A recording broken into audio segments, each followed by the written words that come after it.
This video shows how to load the Rhino tool system with 2 big rocks and get them up a hill. Now we're getting our first stone onto the cart, and I'm flicking it so I can get the pry bars underneath without any trouble. Once I do that, I bring the clamp over, the double prong clamp, and the teeth of the clamp are forward over the stone, but not all the way down. So now I'm gonna give it a couple shakes and see if I can get the clamp to come down farther on the post and get nice and even with the rock, just like that. Always making sure it's properly secured. I move it a little bit and see there's a bit of play in the clamp, so I get it over the fattest end of the rock and give it a couple kicks. It's solid steel, so nothing's going to happen with a kick. And now I've got this thing good and secure, and I'm bringing it over to the larger stone that I'm about to put on the back of the cart, which is on a scale here for you to see that it weighs a whopping 375 pounds. But it's no trouble.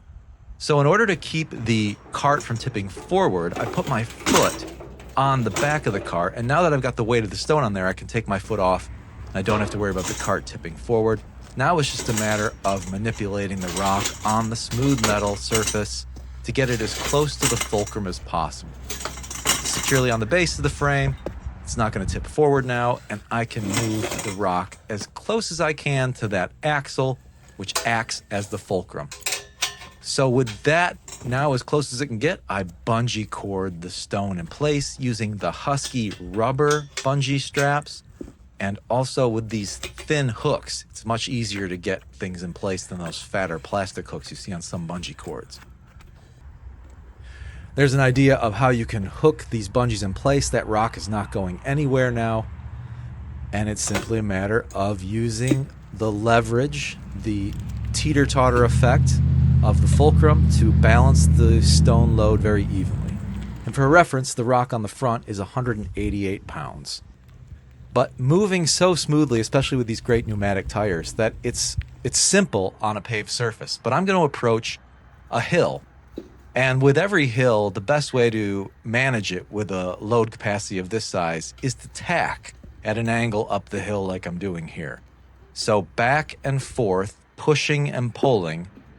The more of a angle you cut off, so it's not directly marching up the hill, but tacking back and forth like a zigzag, is going to make it easier for you. So in just a matter of about 30 seconds, I make it up a hill with 562 pounds of stone plus the 100 pounds of the cart. And there's an idea of the grade of the hill, so you can see I went up kind of this retaining wall, and there it is, 562 pounds up a hill without much trouble at all.